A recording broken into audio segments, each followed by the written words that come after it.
Olá, boa tarde. Hoje o grupo 12 vem apresentar o tema Os agentes econômicos. Os agentes econômicos são os responsáveis pela atividade dentro de uma economia, dividido em três grupos: famílias, empresas e o setor público. As famílias têm um papel muito bem definido nessa hierarquia, onde as famílias consomem os bens e serviços ofertados, tanto pelas empresas quanto pelo setor público.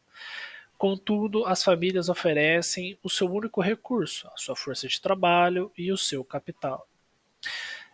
Esse agente, no caso, é limitado, pois o seu orçamento, em grande maioria, é muito pouco. As empresas têm como principal produto gerar bens e serviços para criar uma dinamicidade dentro de uma economia. Contudo, as empresas visam unicamente o lucro.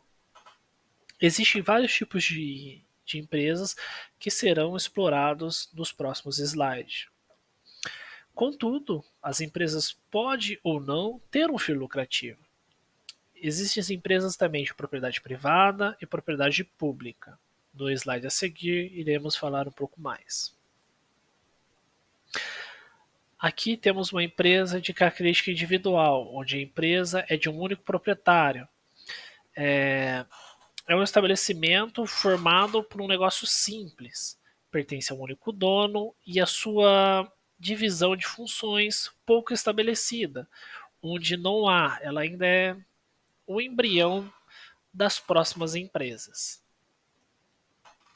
Nesse slide, vamos falar um pouco sobre os pontos positivos e os pontos negativos da empresa individual.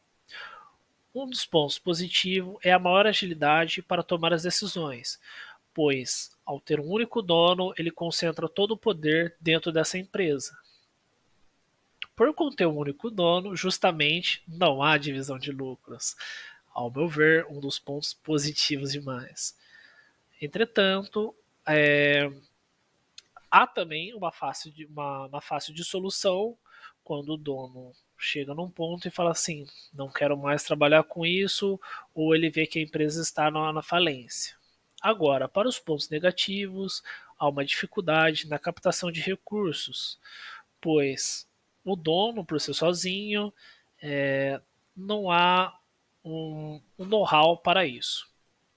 A responsabilidade do dono ela é ilimitada, então ele responde de tudo que acontece na empresa, desde os lucros às perdas. Mas também temos a sobrecarga de funções. O dono, por não ter uma divisão de cargos, ele acaba sendo sobrecarregado, sendo desde proprietário, contador, ao trabalhador. Então isso acaba sendo um dos graves problemas da empresa individual. As empresas limitadas, elas têm como o seu pilar dois ou mais proprietários, com a entidade jurídica separada, capital dividido em cotas, com muitos conflitos de interesses, pois conforme aumenta o número de donos, aumenta o número de dificuldades e interações entre os donos, né? As empresas limitadas têm também 3 pontos positivos e 3 pontos negativos. Um dos pontos positivos é a fácil captação de recursos, onde cada dono aporta um valor. Também temos a distribuição dos lucros, que é facilitada, pois quando é montada uma empresa limitada, há um acordo pré-definido e pré-estabelecido. Na empresa limitada também temos uma menor sobrecarga de funções, onde ela é atribuída nesse já pré-contrato estabelecido antes mesmo da empresa ser montada. Já os pontos negativos é a disputa na divisão dos recursos, uma moderada complexidade, tanto financeira, jurídica, quanto das responsabilidades da empresa. E há uma maior dissolução, uma maior dificuldade de dissolução, pois às vezes um sócio quer sair, mas os outros dois não, então acaba criando os entraves e posteriormente indo para a justiça. As empresas SA, ou sociedades anônimas, são empresas divididas em ações, podendo ter como dono pessoas físicas, jurídicas ou até mesmo fundos de investimentos. A sua principal característica, ou a sua característica fundamental, é a separação de proprietário e gestão. Ela pode ter também capital aberto ou fechado. E há também uma responsabilidade das SAs de uma maior transparência. Nos pontos positivos e negativos da SA, temos como pontos positivos a capacidade de se autorrepresentar judicialmente, facilidade na captação de recursos e crédito, acionistas como responsabilidades limitadas, pois os acionistas que compram cotas dessas ações, eles estão apenas visando o lucro. Então, eles fazem parte desse aporte de investimento, né, desse recolhimento de recurso, entretanto, eles não estão responsabilizados em caso de falência. E também são reguladas pelas leis da sociedade por ações e não pelo Código Civil. Já os pontos negativos, temos uma maior fiscalização, complexidade tributária, maior restrição para a saída da sociedade, de certa medida, e não há uma possibilidade de exclusão de um sócio. A partir do momento que um sócio ele compra a ação, não tem como os outros sócios dissociar esse dono, né?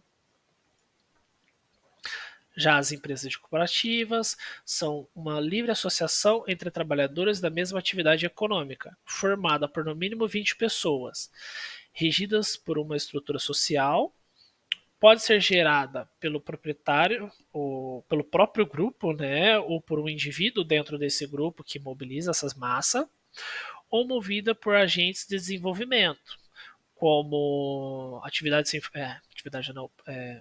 universidades sem fins lucrativos.